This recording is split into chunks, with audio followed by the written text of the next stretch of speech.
গত জানুয়ারি ৩ তারিখ ২০২৬ সাল ধান্য পূর্ণিমার ব্রত ছিল। তো আমার মা ধান্য পূর্ণিমার ব্রত করে। তো অনেক ঠান্ডা ছিল, যেহেতু ঠান্ডাকাল, অনেক ঠান্ডা। তো পাশে আবার দেখলাম যে আগুন জ্বালিয়ে রাখছে। তো এটা দেখে আসলে সত্যি অনেক ভালো লাগছে। আর আমার কাকাতো ভাইয়েরা অনেক দুষ্টামি করছে, বেশিরভাগ ছোট যে পল্লব, সে অনেক দুষ্টামি করছে। তো পল্লব, সিদ্ধার্থ সবাই। তো এটা একটা আসলে আনন্দ। তো আমি এগুলো খুব মিস করছি। আমরাও ছোটোবেলায় এরকম করতাম। তবে সেদিন সত্যি অনেক ঠান্ডা পড়েছে। তো আমার মা যেহেতু সারাদিন উপাস, মা কাকিরা সারাদিন উপাস থেকে পূজা করছে, আর রাতের বেলা চন্দ্র দেখেই মুখ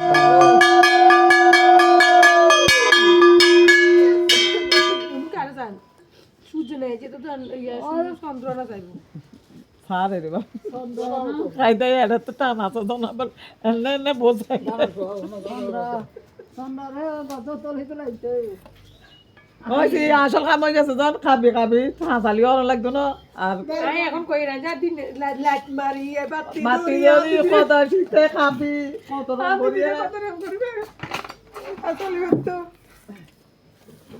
দেখছে এখন কি কাজ, এখন কি কাজের, এখন কি এই যে গিট মারে কি দান নাই কোনো দান গ্রন্থি গ্রন্থি কি কারণে লাগে সেটাই কইলা না, খালি গ্রন্থি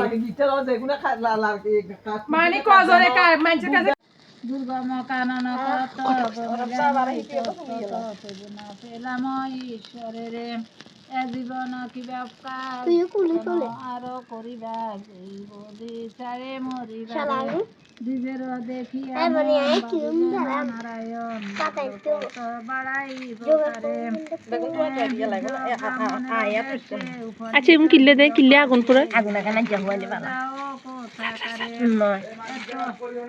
এত সুন্দর জব কহেবি আগুন আগুন দাও আগুন এত হুয়াইছে সহি কি কারণ পতিত পাবনে যদি পাই দর্শন সেই আর গাটা গরম করে সেই পদে করিব মম দুঃখ নিবেদন দিব্য দিব্য বলে শুন বলি সেই কথা সশরীর দেবতা রেখে পেয়ে কথা পলা ফুয়া আগুন হুয়া আগুন হুয়া আগুন হুয়া বয়সা বয়সা ইনি সামনে বয় বয়। আমার ঠাকুমা 12 মাসে 13 পূজা করতো। 12 মাসে 13 পূজারই এই একটা অংশ। তো আমার মা কাকিরাও সেই ঠাকুমার ধারা বজায় রাখছে। তারাও 12 মাসে 13 পূজাই করে। যত ঠান্ডা হোক, যত গরম হোক, তাদের পূজাগুলো মিস যায় না। সব সময় পূজাগুলো তারা করে। এটাও একটা আনন্দ, যা সবাই করে না। এই যে যেমন আমার শ্বশুরবাড়িতে এত পূজা নেই, ওনারা শুধু কৃষ্ণ পূজাই করে আর কচিত কয়েকটা পূজা করে। তো যাই হোক, শ্বশুরবাড়িতে নেই, শাশুড়ি করে না, আমিও বেঁচে গেছি, আমারও করা লাগে না।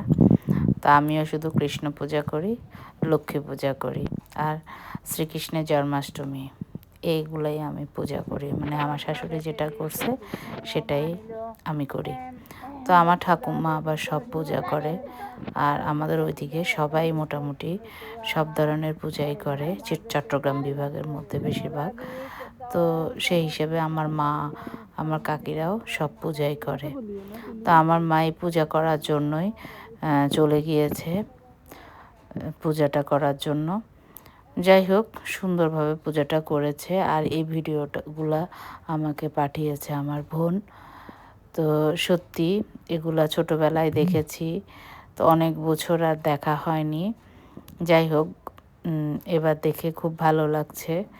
তো অনেকে আবার কলা গাছ দিয়ে পূজাটা করে। তো আমার মা শুধুমাত্র ঘর দিয়েই পূজাটা করছে। আর এই যে পাঁচালি পড়ছে। তো পাঁচালি পড়া শেষ হলে সন্ধ্যার পর যখন আকাশে চাঁদ উঠবে, চাঁদ দেখে তারপরে চাঁদ দেখেই তারা সবাই উপবাস ভাঙবে।